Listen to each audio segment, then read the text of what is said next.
Okay, hello. It's just 5 past. We thought we'd give 5 minutes for people to get here and settle in. Welcome. We have nearly 100 people registered for the live stream and a Facebook live stream. And this is the very first year that we're here in this hall. Welcome. I'm Scott Spector. I'm currently the director of the Frankel Center for Judaic Studies at the University of Michigan. And I'm here to introduce tonight's speaker, Shayna Sheinfeld, and our second annual and first live Padnos Public Engagement on Jewish Learning event. This yearly event is the product of a generous gift by the Stuart and Barbara Padnos Foundation to a new initiative that will facilitate public educational activities in Jewish studies throughout the state with a focus on West Michigan. In conversations with the family, we concurred that this gift to the Frankel Center for Judaic Studies can help the University of Michigan in its mission to serve the broader community of Michiganders. Members of the Padnos family have been business and community leaders in Michigan for over a century.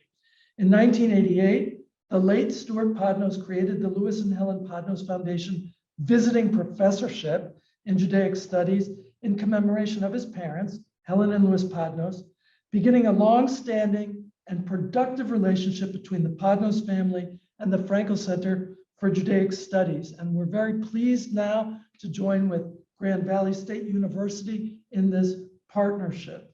Particular interest we have focused on in the Padnos lectures has been related to interfaith issues, and we intend to continue that focus in the current series called, since last year, the Padnos Public Engagement on Jewish Learning event. I'd like expressly to thank the whole Padnos family, particularly Doug and Jeff, who are here, and Peggy and Daniel Padnos, whom we've been working with most directly. The inaugural event was broadcast on Zoom last March. That was featured Amy Jill Levine of Vanderbilt University and Gabriele Boccaccini of the University of Michigan in a discussion on the historical Jesus in his Jewish context, with a response by Jeremiah Cataldo, the professor of some of you, who's here tonight as well. I want to thank Jeremiah and also Doug Kinsey for their help with organizing tonight's event. And I'd also like to thank Jillian Lucio, who is our events coordinator and who is organizing the live feed right now. So Dr. Shayna Sheinfeld joins us this year from the Frankel Institute for Advanced Judaic Studies, where she's a residential fellow this year for a theme year on Second Temple Judaism, the challenge of diversity. She comes to us from the University of Sheffield, where she's an honorary research scholar at the Sheffield Institute of Interdisciplinary Biblical Studies.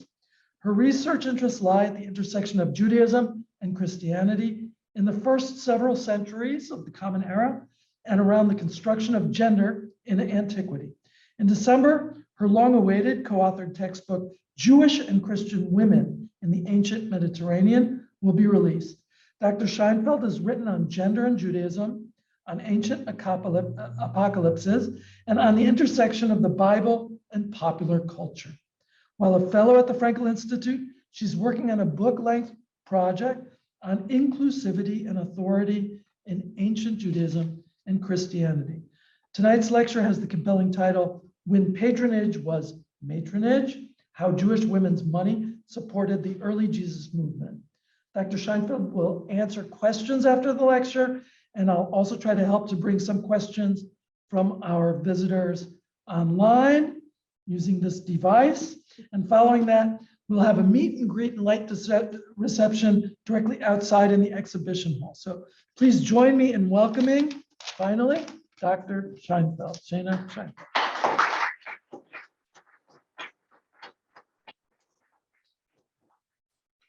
Thank you. It is a pleasure to be here this evening. And that was a lovely introduction.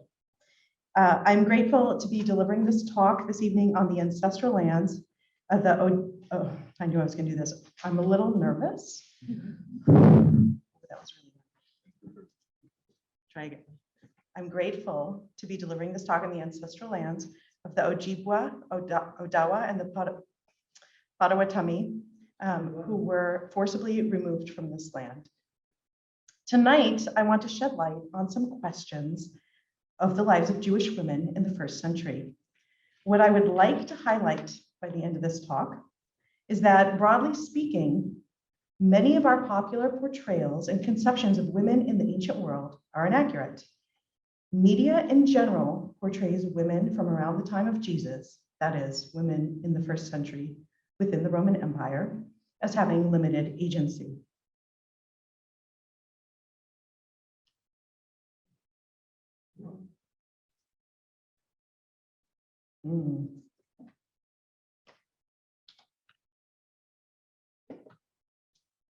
All right, we'll get that fixed in a minute. These portrayals show women as being restricted to the private sphere, where they do work commonly associated with women, such as child rearing, cooking, and mending, predominantly within the confines of the home. In these portrayals, women are always associated with at least one man, most often a father, brothers, or a husband, and that man is essential to act as a representative for these women. Untethered women, that is, women not associated with a man, are portrayed as wild and promiscuous, and they are often assumed to be sex workers. For example, let's see if this works then. There we go. Thank you so much. For example, these portrayals of Mary Magdalene in the movies The Last Temptation of Christ and in The Passion of the Christ. While there is some truth in these generalizations, the problem is that they limit our imagination of what women's roles in their communities may have actually been like, which limits our expectations of what we read and how we understand it. In other words, when we read and examine ancient materials, we expect to find women behaving in these normative ways, either within the confines of the home and with protection of a man, or as a woman who is shunned, shamed, or otherwise problematic. What I'm arguing here is that if we can set aside our expectations of what women should have been, we can find some amazing evidence that shows us how some women in the ancient world were independent and acted in their best interests. Let's hopefully look at our first example from the Gospel of Luke. Success.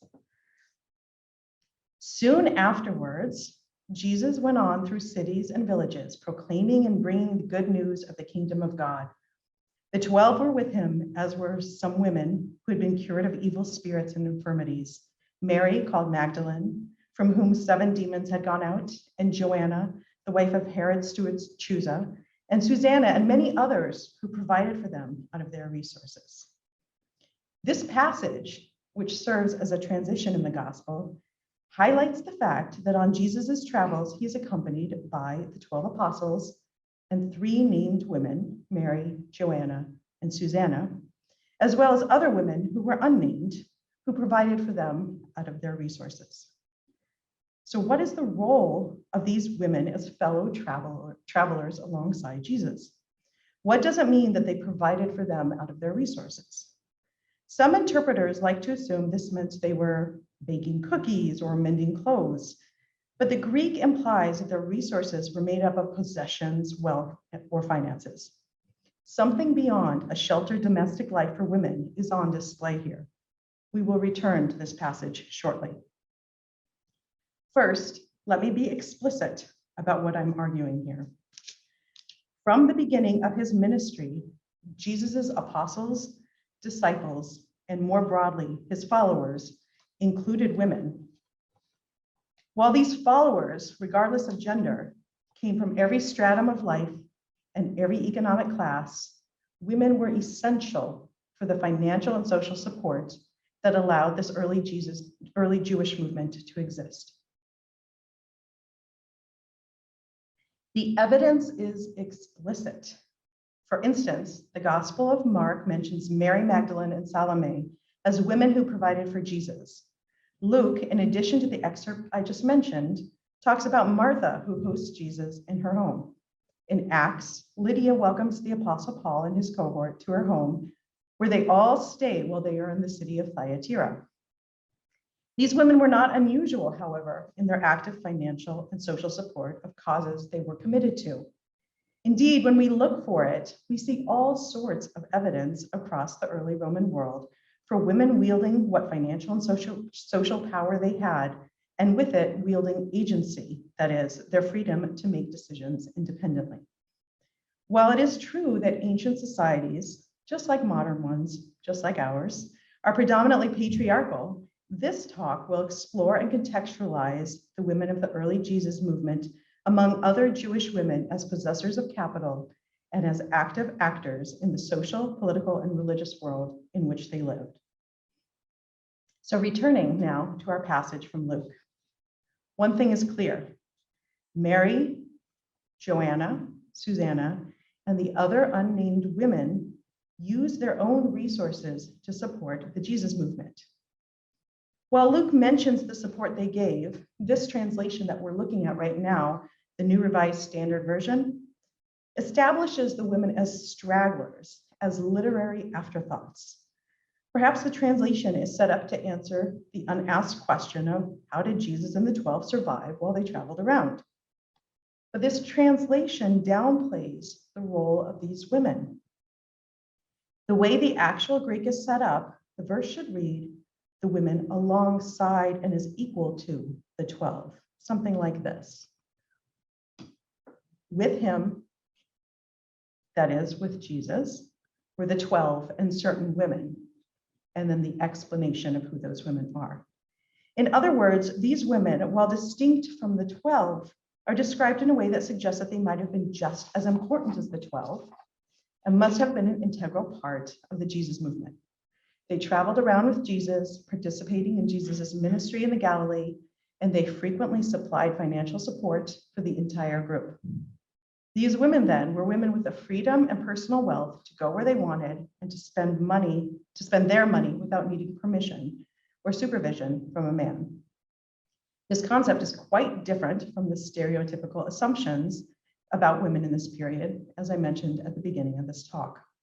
So how accurate a portrayal is this? An exciting archaeological find offers support to the idea that Jewish women in the Roman period, like those we just read about in Luke, could possess and use their own capital. We shall see that Jewish women's importance and independence is much more common and more significant in antiquity and in the early Jesus movement than we've been led to believe. In the mid-20th century,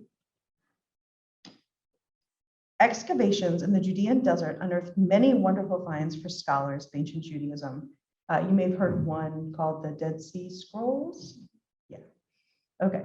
Another archaeological trove, which you may not have heard of, found in a cave near Wadi Heber in the Judean desert, were many letters and other fragments of writings dating to the 2nd century CE, less than 100 years after Jesus lived.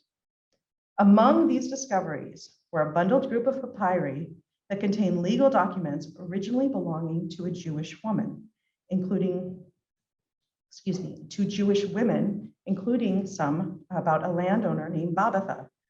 One of the most exciting things for me about Babatha's documents is that they are evidence of the many things that Jewish women could do in the ancient world. So they could inherit property, they could own land, including land that produced an income, and that income was then theirs. They could lend money, and they could take anyone, including men, to court. Babatha's bundle shows us a reality of women's financial independence. That's what the bundle looked like before it was carefully pulled apart by the archaeologists. So here's what we know about Babatha. She was an only child born around 100 CE, likely in a village called Bachoza, south of the Dead Sea, which was made up of Nabateans and Jews. Her father owned several date farms in the village, which he left to her when he died. By the time of the earliest document found in the bundle of letters, Babatha had already been married, had a son, and been widowed. One document, legal in nature, tells the tale of Babatha's fight against her son's guardians, who were appointed by a Roman court of law. The document states that she didn't think the guardians were investing in her son's estates properly and in a way that would produce the sort of income that he and she should expect. Babatha was married for a second time around 127 CE, this time to an older man named Judah.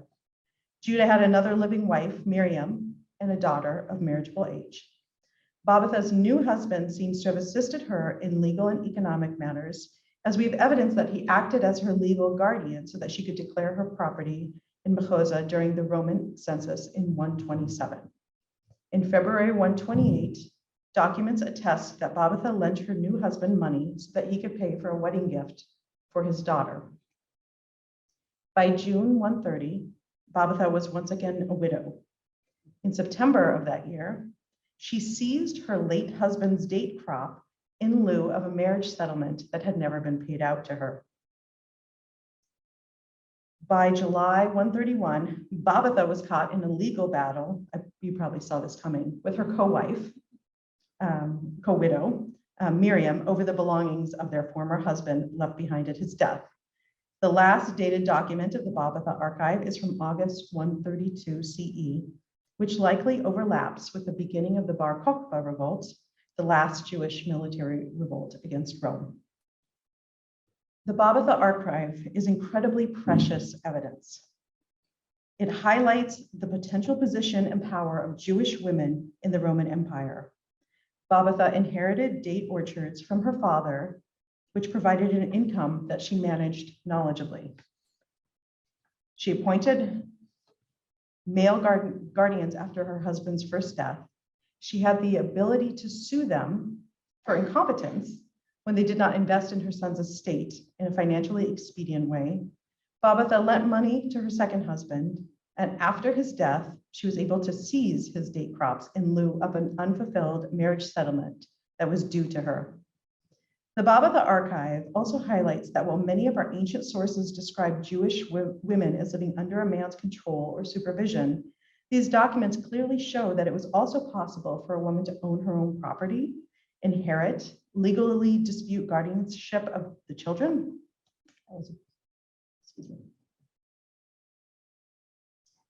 and have their own money that they could use as they wished. In addition to the Babatha archive, we have numerous inscriptions from synagogues highlighting women leaders who also gave financial support to their communities. These inscriptions from the 1st century onward identify women as synagogue elder, mother of the synagogue, leader of the synagogue, and priestess. Similar terms are used to identify men who were leaders and financial backers of the synagogues. One fascinating thing about these inscriptions is that the majority of them do not mention women in relation to a man. This means that the money for the inscription, as well as whatever else was given, was provided solely by the woman. Let's look at just one example. Rufina, a Jewess, head of the synagogue, built this tomb for her freed slaves and the slaves raised in her home. This excerpt from an inscription on a tomb in Smyrna, Greece, highlights that one Jewish woman named Rufina built a tomb for her current and former slaves. However benevolently Rufina presented herself, she was nonetheless an enslaver, as were most elite people in the Roman Empire. Inscriptions such as these, however, do highlight the kind of social and monetary capital Rufina must have had. She's head of a synagogue, which would suggest both power within and financial support of the synagogue and the larger Jewish community. She has paid for a tomb to be built for numerous people, as well as an inscription to remind people of her generosity. That seems a little pretentious to us, perhaps, but that was very common in the ancient world. Owning slaves, heading a synagogue, commissioning costly inscriptions on tombs, all these things highlight Rufina's elite status on her own, apart from any man. Archaeological evidence, such as the Babatha archive and synagogue inscriptions, supports the existence of women with independent wealth, such as we found in the Gospel of Luke with Mary Magdalene, Joanna, and Susanna. So how likely was it that Jewish women might support a religious movement? The examples I gave you are not of that. For that, we will turn back to the literary evidence and to a first-century Jewish historian. Much of what we know about Jews in the first century, beyond the New Testament, comes from the ancient Jewish historian Josephus. Josephus wrote from Rome under the patronage of the Roman imperial family, following the destruction of the Jerusalem temple and the first Jewish revolt against Rome. His work focused on the history of the Jewish people and on an account of the Jewish war that he himself fought in. For our first case, Josephus writes about the drama around Herod the Great, some Pharisees, and an unnamed woman. Let's have a look at the text. I know it's a lot of text. There was a group of Jews claiming to observe the laws of which God approves, and by these men called Pharisees, the women were ruled. These men were able to help the king immensely because of their foresight, and yet they were obviously intent upon standing against him. At least when the whole Jewish people affirmed by an oath that it would be loyal to Caesar and to the king's government, these men, over 6,000 in number, refused to take this oath. And when the king punished them with a fine, Pheroras, his wife, paid the fine for them. In return for her support, they foretold, for they were believed to have foreknowledge of things through God's appearances to them, that by God's decree, Herod's throne would be taken from him, both from himself and from his descendants, and the royal power would fall to her and Pheroras and to any children that they might have. In this quotation, Josephus describes an ambivalent relationship between the Pharisees and Herod the Great. On the one hand, they were able to help him, but on the other hand, they did not fall in line with the vow of loyalty to Caesar that the whole Jewish people were supposedly taking. Josephus is prone to exaggeration and embellishment, as most ancient historians are. Josephus reports that for their lack of loyalty, these Pharisees were fined a hefty sum, but the whole fine was paid by Pheroras' unnamed wife. We could spend a whole evening, I could spend a whole evening at least, just analyzing this rich excerpt, but Pheroras' wife and her payment of the Pharisees' fines are by far the most interesting for learning about women's financial agency. Pheroras was Herod the Great's youngest brother, which made our unnamed woman Herod's sister-in-law, and therefore a member of the Herodian household through marriage. She must have been a woman of independent wealth since she decided how to use her money. She's not just spending her husband's cash here. We can see that although Josephus identifies Pheroras' wife in relation to her husband, rather than by her own name, she is clearly empowered to throw support behind a movement she aligns with, including substantial financial support. This unnamed woman chose to use her funds to pay the Pharisees' hefty fines. While framed as an exchange, she receives a prediction of the future while they received her money. There's no indication that she was promised any such thing in order to convince her to pay it. To frame it as an exchange may simply be a way for Josephus to downplay her power. What's most interesting for us is that Pheroras' wife acted as a patron of the religious group, which she supported, and from whom she and other women received guidance and advice. While the details are different, Pheroras' wife's financial support of the Pharisees provides a parallel example of the financial support offered to Jesus and the 12 by Mary, Joanna, and Susanna, whom we met in Luke's gospel already. In both cases, women provide funding to support a group which otherwise might not have been able to afford their expenses within their religious and social community.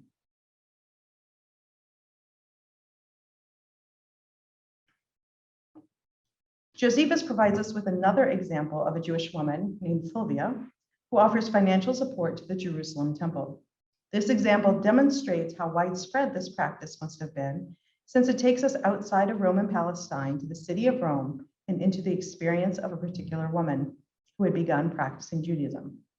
Let's have a look. There was a certain Jew, a complete scoundrel, who had fled his country because he was accused of transgressing certain laws and feared punishment on this account. Just at this time, he was resident in Rome and played the part of an interpreter of the Mosaic law and its wisdom.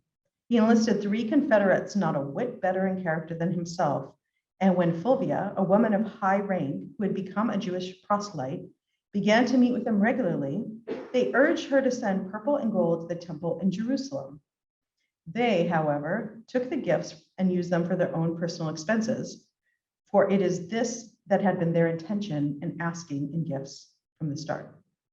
Saturninus, the husband of Fulvia, at the instigation of his wife, dully reported this to Tiberius, whose friend he was, whereupon the latter ordered the whole Jewish community to leave Rome. And so because of the wickedness of 4 men, the Jews were banished from the city. So this story is actually, it's really about Josephus' explanation for why Jews were expelled from Rome around 19 CE. As with the story of Pheroras' wife, there is much here worth unpacking, but let's home in on the woman within the story, on Fulvia. According to the narrative, Fulvia is an elite Roman woman who has become Jewish. She wants to support the Jerusalem temple, so she makes donations of purple and gold, that is, of money and purple cloth, which is an expensive dyed cloth used by the elite and royalty. These donations do not come from her husband. Fulvia is an independently wealthy woman. It is only when she realizes that the men who claim to be representatives from the Jerusalem temple are actually scoundrels that she involves her husband, who seems to be friendly with the Emperor Tiberius Augustus. As with Pheroras' wife, Fulvia has both the money and the agency to choose where and when she will spend it, and she chose to use her wealth to support her own religious leanings, even if things didn't quite work out the way that she had expected. Purple cloth,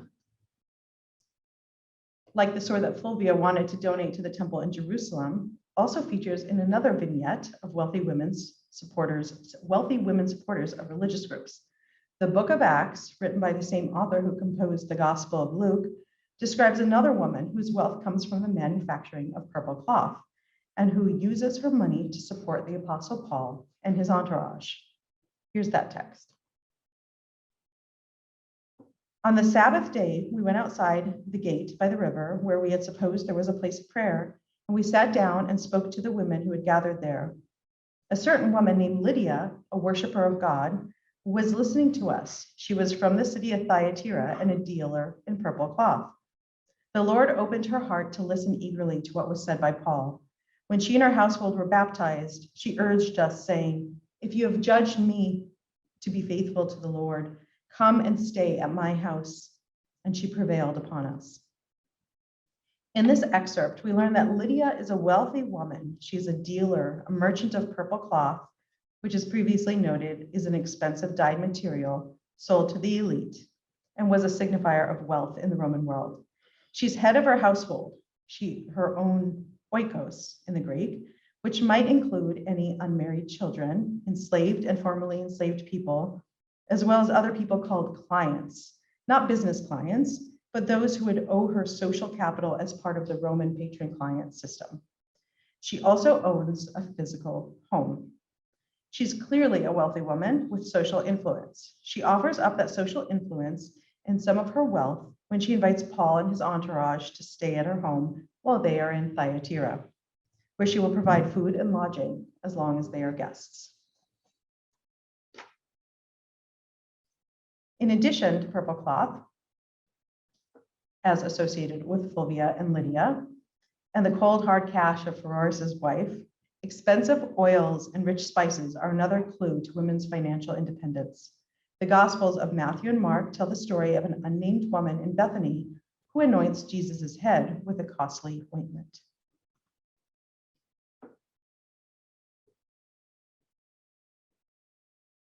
Now, while Jesus was at Bethany in the house of Simon the leper, a woman came to him with an alabaster jar of very costly ointment, and she poured it on his head as he sat at the table. But when the disciples saw it, they were angry and said, "Why this waste? For this ointment could have been sold for a large sum and the money given to the poor." But Jesus, aware of this, said to them, "Why do you trouble the woman? She has performed a good service for me. For you always have the poor with you, but you will not always have me. By pouring this ointment on my body, she's prepared me for burial. Truly, I tell you, Wherever this good news is proclaimed in the whole world, what she has done will be told in remembrance of her.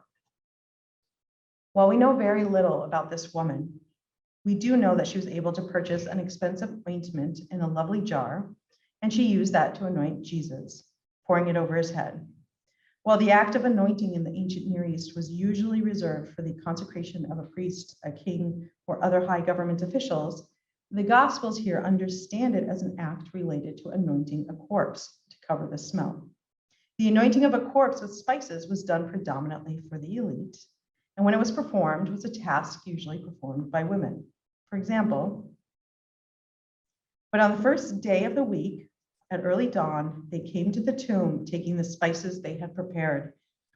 They found the stone rolled away from the tomb, but when they went in, they did not find the body. In this excerpt, we meet once again Mary Magdalene and Joanna, whom we met at the beginning of this talk when we first learned about Jesus's ministry being supported by women. Here at the other end of the gospel, they return to his tomb with their expensive spice mix in order to anoint his corpse. Another woman, Mary, the mother of James, is also named here.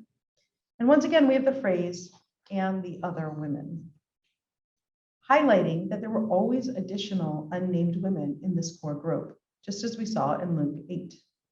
These women, it seems, were with Jesus throughout his entire ministry, from the beginning, as we saw in Luke 8, the end now.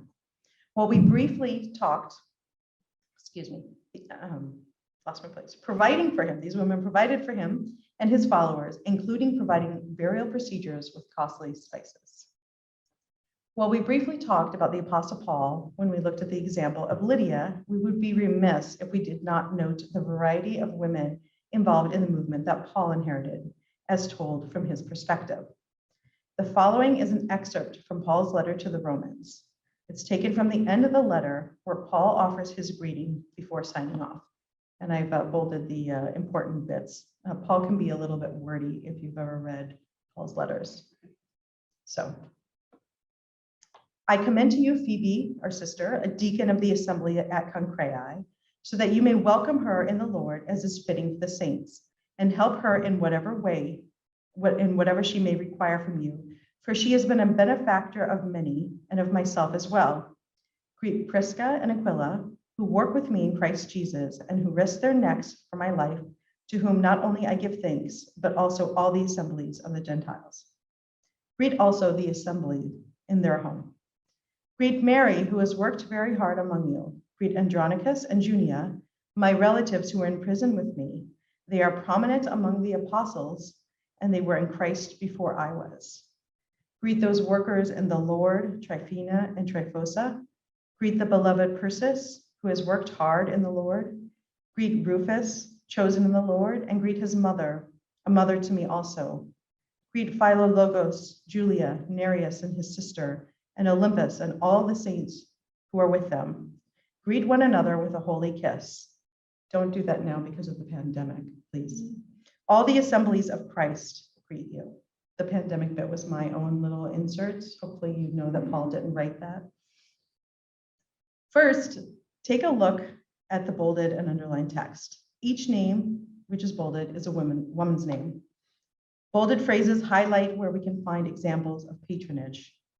While not all of these people, not all of these women are listed as benefactors, it should be clear by this point that in addition to financial support, women were also active in the leadership of the early Jesus movement.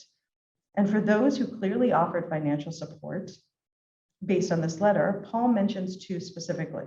First, very first, he mentions Phoebe, who is both a leader in the assembly, Paul calls her deacon, as well as Paul's benefactor and the benefactor of other apostles. He is commending her to the community, which likely means that she is his spokesperson sent to carry and perform the letter. Prisca, together with her partner Aquila, used their home as a location of worship before the community. While this may not seem like a lot, think about hosting a group of people in your living space. Even if you only offer the most basic of refreshments, let's say bread and water, if you do this regularly, the financial costs as well as lost revenue from not being able to use the home for any other kind of business matters. It can all add up. While Prisca is listed with her partner, the order here also does matter, and it is to Prisca whom the first honor goes. This text is vague about what it means to be a benefactor, or even how each of these women contribute to Paul's own ministry and to the assemblies of Christ followers whom they support. This is the nature of the document. Paul's letter was meant to be heard by those who received it, who would know the context. We are lucky to have it as evidence now, almost 2,000 years later, to highlight some of the ways which women were essential to the survival and growth of the early Jesus movement. Let's look at one last text before we conclude. This text highlights two women who lived together, possibly siblings, who host Jesus during his ministry.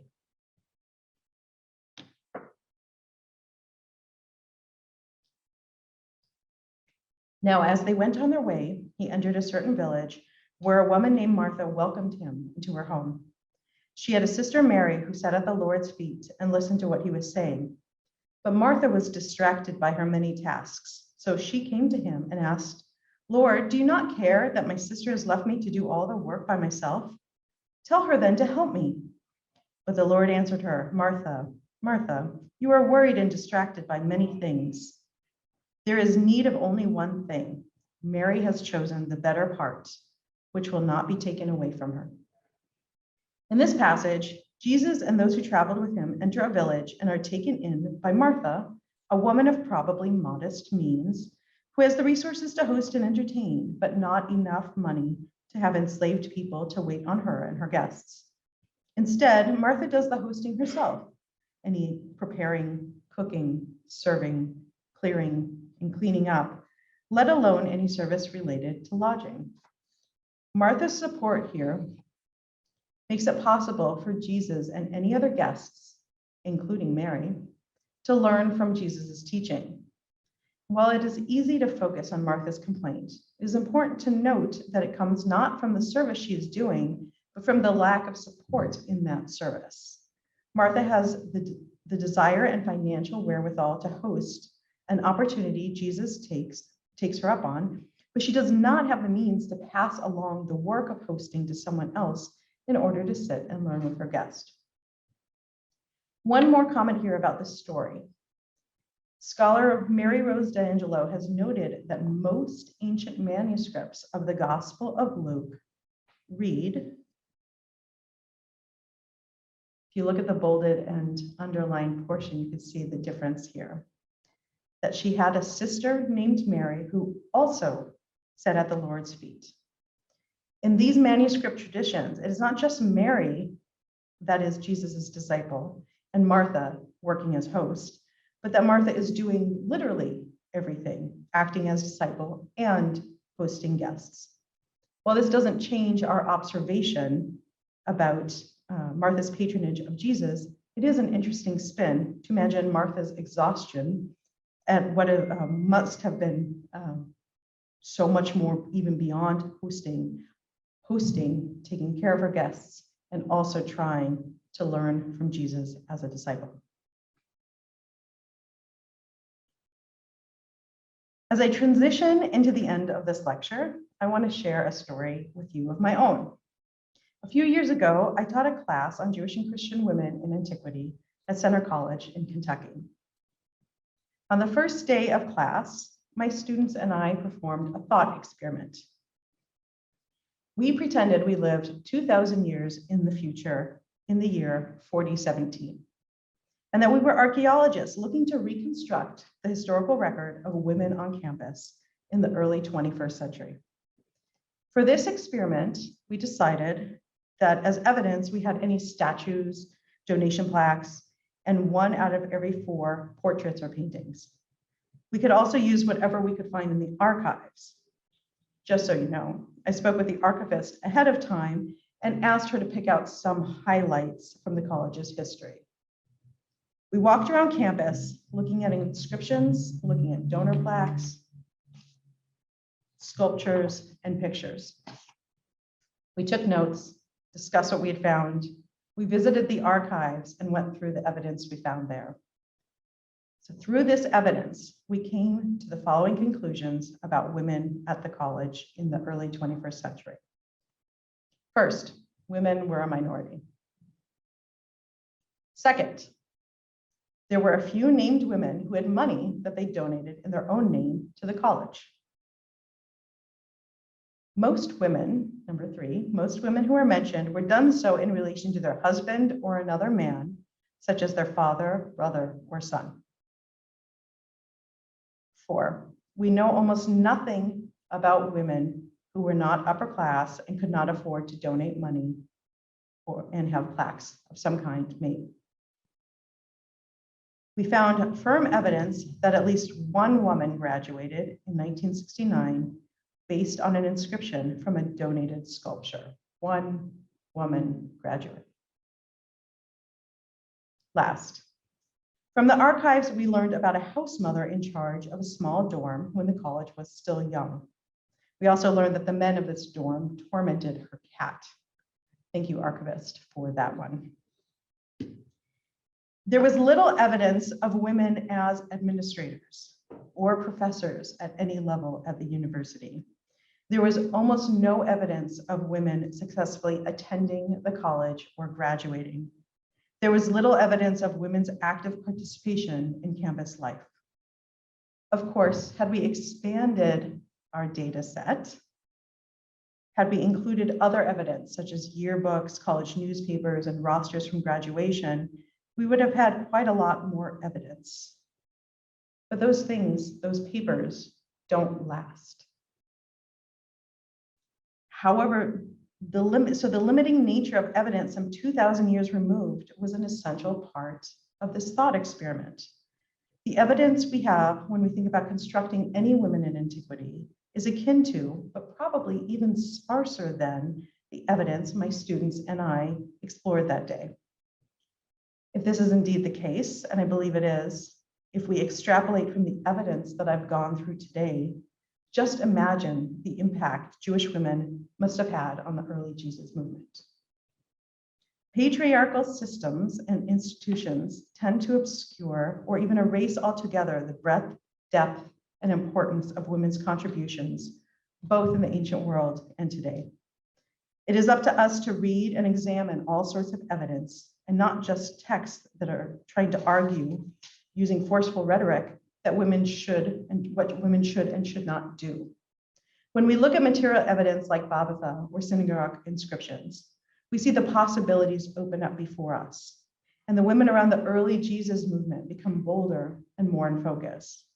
When we look at Josephus' stories of Pheroras' wife and Fulvia, we can view these biblical women for their real actions as financial backers of what would later become the new religious movement known as Christianity. Thank you.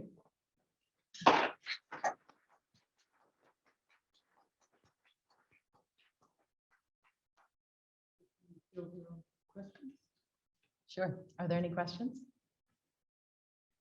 Comments? Angry mobs?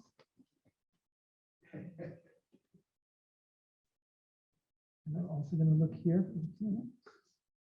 So a lot of these stories obviously are very familiar to people over the last several hundred years, 2,000 years, and yet those passages that you're highlighting have not been highlighted. So could you talk a little bit about, why exactly or how exactly have those passages been talked about, and why haven't those passages been highlighted? Yeah, so the question, I'm just repeating, I don't know if the people on Zoom can hear you. So the question was since these passages have been talked about for hundreds of years, but those portions have not been highlighted, how have they been highlighted in the past? Is that correct? How have they been discussed in the past, and why haven't they not been highlighted? Yeah, okay, so how have they been discussed in the past and not highlighted? So some of them have been highlighted by scholars, by some scholars, and more recent, with the advent of women and gender studies, scholars have been looking more for information like these in the text, just more open to it. What I really think is happening is that the narratives are focused on Jesus, and they're focused on the main people around Jesus, which seems to be the men. They do come up more often. If we were just going to do a quick read, we would definitely highlight those characters. And so other things tend to fall behind as background. And so that's really what's happened in the past. is that they've kind of it's fallen behind its background information. But I kind of think about this when I do this work. I kind of think about it like DNA sequencing, which I know nothing about except for like maybe from Jurassic Park. So bear with me here. But when we only have a little bit, when we only focus on the main portion, we actually don't have much of a sequence there. Right? The more data we have and that we look at and consider, the better picture we get of what was actually happening. And so to me, to really understand anything about the early Jesus movement, we actually need to be intentional about focusing on what was considered background information before. Thank you. Other questions?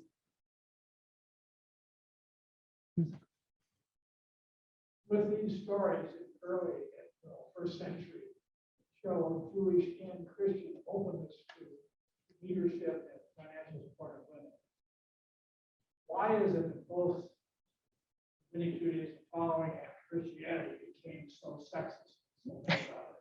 That's a really big question. So the question was, when I've highlighted how women were an integral part of these movements in the first century, how as Christianity and Judaism went forward in history, how it became so sexist was your word, is that right? Yeah. So I mean, it's complicated. I would say that we have the influence of the Roman Empire happening. So especially with Christianity, where initially there was this imminent idea that Jesus would return, and that the day of the Lord would arrive, and then it didn't. So there's now this need to adapt and to live in the world that you're living in. And so what happened in the first century with the Roman Empire is the emperor actually instituted what he called moral reforms. And this was, he said to kind of harken back to family values, but there was none of this before. He just said the way that Rome used to be. And this is all real, y'all. And that we need to do that. And so women should, stay home. They should have babies. They should, take care of the home. They shouldn't come out in public as much. They shouldn't be, involved in politics. And so as Judaism and Christianity continued on in the Roman Empire, they had to adjust to these kinds of new norms that were existing. But we also have evidence more on the Christianity side than on the Jewish side. I think it's just a lack of data, not that it wasn't happening. We have evidence that there was plenty of women still involved. We have the early church fathers writing about don't follow that woman prophet. We have texts from the 2nd, 3rd centuries about women who are like the Acts of Thecla, where she is a master of her own agency in terms of how she behaves and what she does in order to become a Christian and follow Paul. So we do have this evidence, but it was suppressed. It was considered heretical and not anything that anybody really wanted to talk about. So again, we're limited by our evidence, but there is some there that it wasn't just like the end all as time went on. Thank you. We have several questions online and another one up here. Let me just ask a couple from here and then come to you. Is that okay? Edward Nichols asked, would you go so far as to suggest that the women you've mentioned could be considered disciples of Jesus?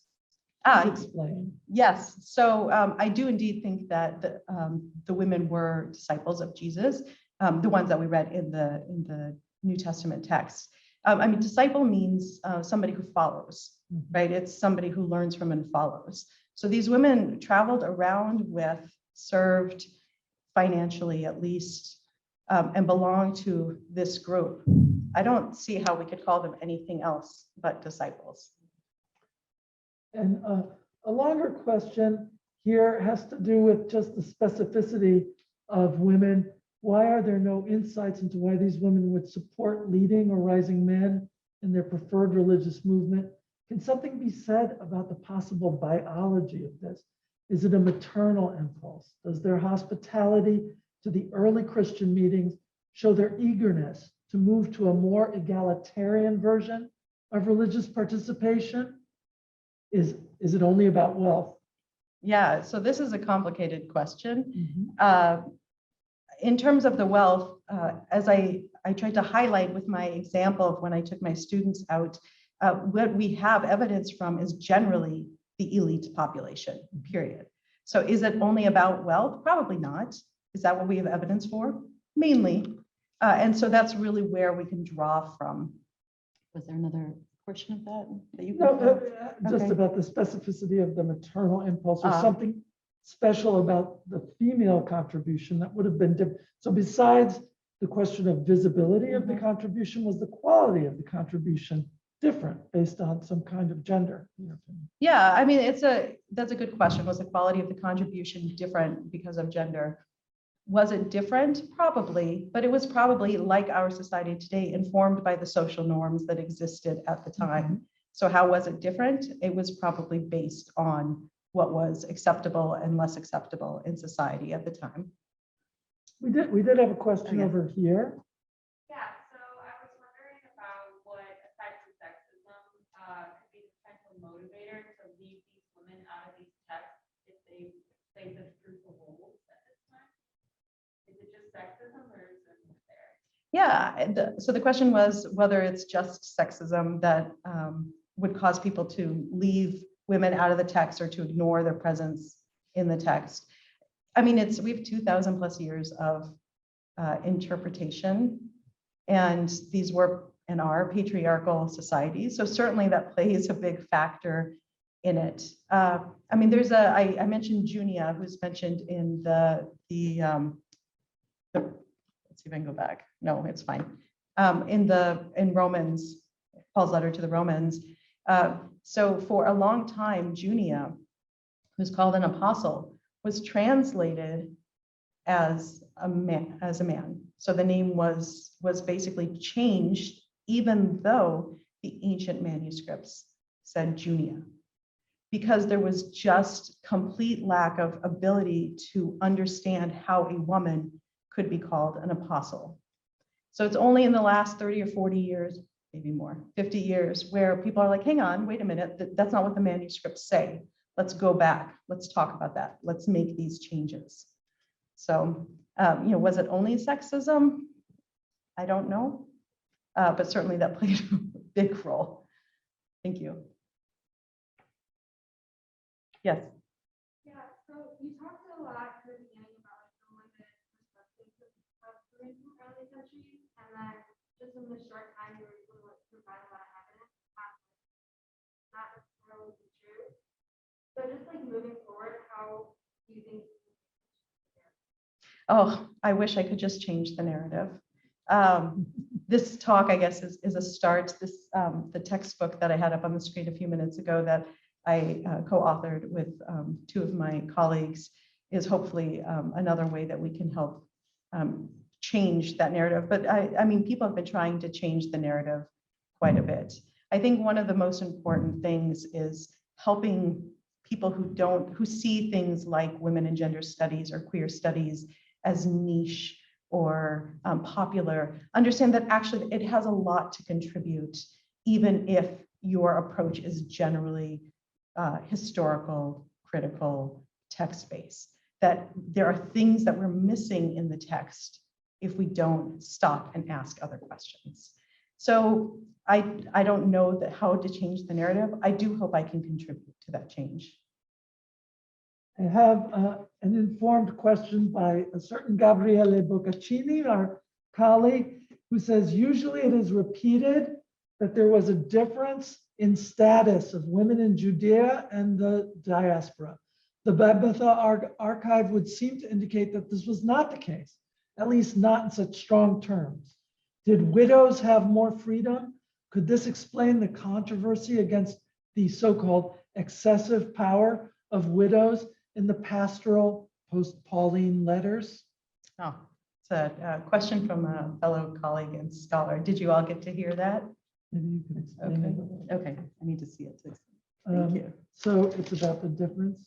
Yeah, in so status? Professor Boccaccini asked about the difference of status between women, Jewish women living in Judea and in the diaspora, so outside of Judea. So I would say, I actually got to discuss this a little bit over dinner with some of my colleagues, how It's problematic to make such a strong separation between Judea and the diaspora for Jewish women at this time. It was all the Roman Empire. It was all Hellenized.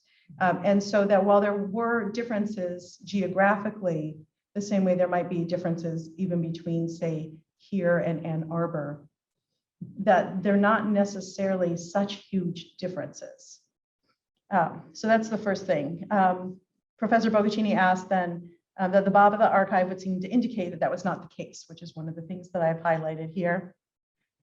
And then he asked, did widows have more freedom? This is a good question. Did widows have more freedom? It's possible that they did. I still think that economic class probably played a larger role in the freedom or lack thereof of women than did their, whether or not they were married or had husbands who had died.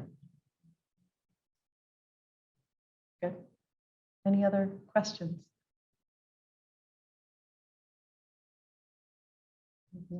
There are many, yeah, I don't, considering what you've shown us, is there more going on in the post-resurrection narrative of Jesus, telling one of the Marys who came to the tomb to tell the disciples about his return?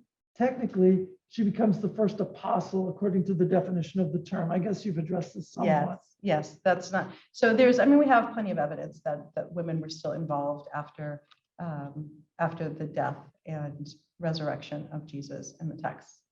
Yeah. This one, I guess. Any other questions from the audience? Well, that's great. Well, thank you. Thank you all. Join me in thanking the speaker, Shayna Sheinfeld, and please stay afterwards for a light reception and to meet her in person.